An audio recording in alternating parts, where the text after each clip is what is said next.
music in his church. So as you can see, there's a lot more to the picture than a lot of the times that we think there is. There's a lot more to it, and that's why it pays to take a look into a lot of the music your children, your sons, your daughters listen to. Here's another quote from him in MF Magazine. He said, "Today's satanic bands are the vehicles of choice for millions of young people. If they encourage a study of real Satanism, I'm all for them." Now, do you think that quote there, is he saying that these satanic bands, do you think it just relates to rock and roll? Or does it relate to the whole spectrum of music?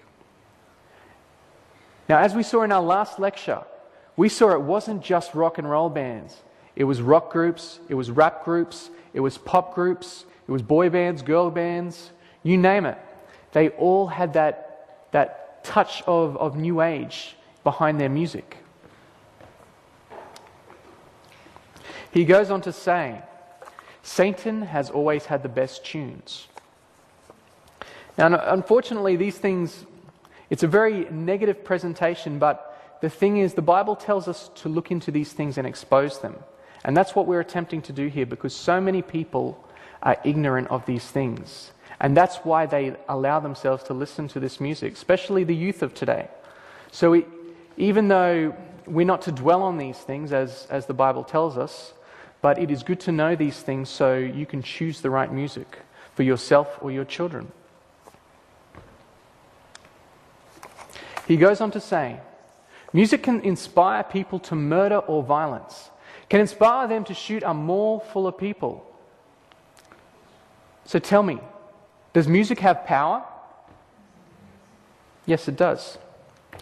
And as we know from the Columbine massacres that took place, those two boys that actually caused those killings, they were listening to their favorite rock band. I can't remember what the name of the rock band was called, but the lyrics to all of this rock band's songs were about shooting in schools.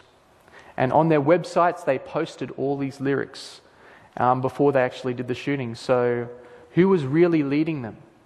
I wonder. So we need to address a couple of the questions today, because we see that there is a lot more that meets the eye that actually goes on in this industry. So some of the questions we're going to be asking ourselves is, who started the modern music industry and what was their agenda? So let's take a look.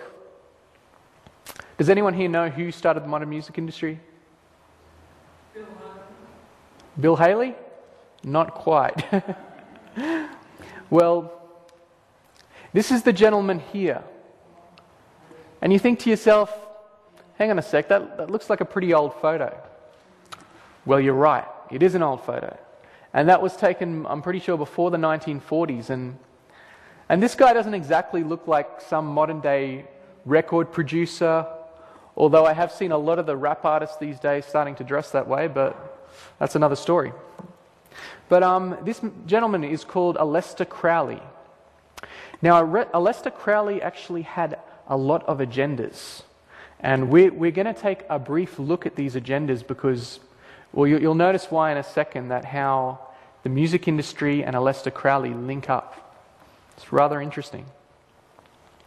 Now, what was Aleister Crowley responsible for? These are just a few brief things that he basically helped out in, you could say. He was the creator of the modern New Age movement. He started modern Satanism in America. He created the 60s drug revolution, created the women's liberation movement, founded the homosexual revolution, and he was the inspiration behind various New Age religious groups.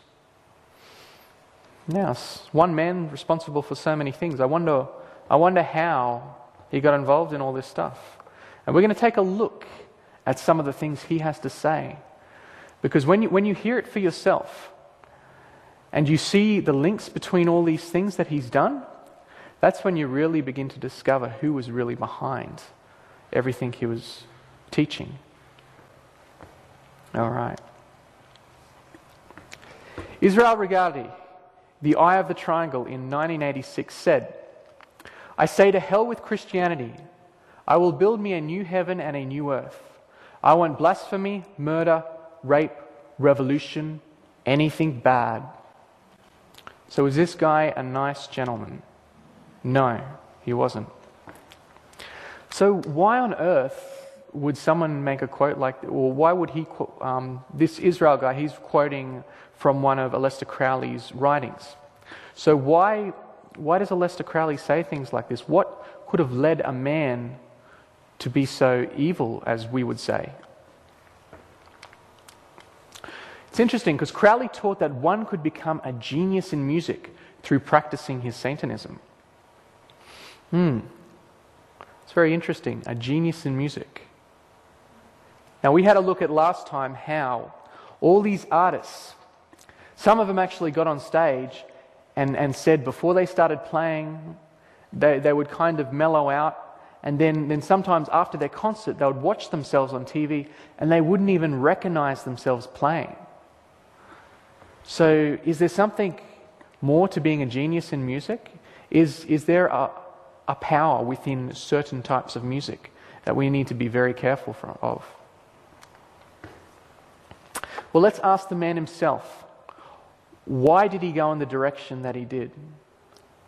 He says, "Indeed, my falling away from grace was not occasioned by any intellectual qualms. I accepted the theology of the Plymouth Brethren. In fact, I could hardly conceive of the existence of people who might doubt it. I simply went to Satan's side, and to this hour I cannot tell why." Wow. He goes on to say, and gives us a reason exactly why. "I was opposed to an omnipotent God. I was not content to believe in a personal devil and serve him in the ordinary sense of the word. I wanted to get hold of him personally and become his chief of staff." So this was not a man that just slipped away or just made a mistake in his choices and never really heard the gospel message. This was a man who knew of God, he knew of Satan, but he made a very direct choice in who he wanted to follow. And we can tell by his own writings here that he was a man who was almost power hungry because he wanted to become the devil's chief of staff. And if we know anything about Satan's kingdom, it's always about trying to climb to the top of the ladder and climb over whoever you want to climb over to get there. He goes on to say, "Lucifer is my own guardian angel, and the devil Satan, the serpent Satan, is not the enemy of man, but who made gods of our race, knowing good and evil. He bade know thyself and taught initiation." Now, is some of this language starting to sound a bit familiar? Are you picking something maybe in the Bible? It's interesting, he said he made gods of our race. What was that first original deception that Lucifer did in the garden? That you will become like a god, in the sense. And this man was caught up in this deception. And because of it, he became a very powerful man in Satan's kingdom.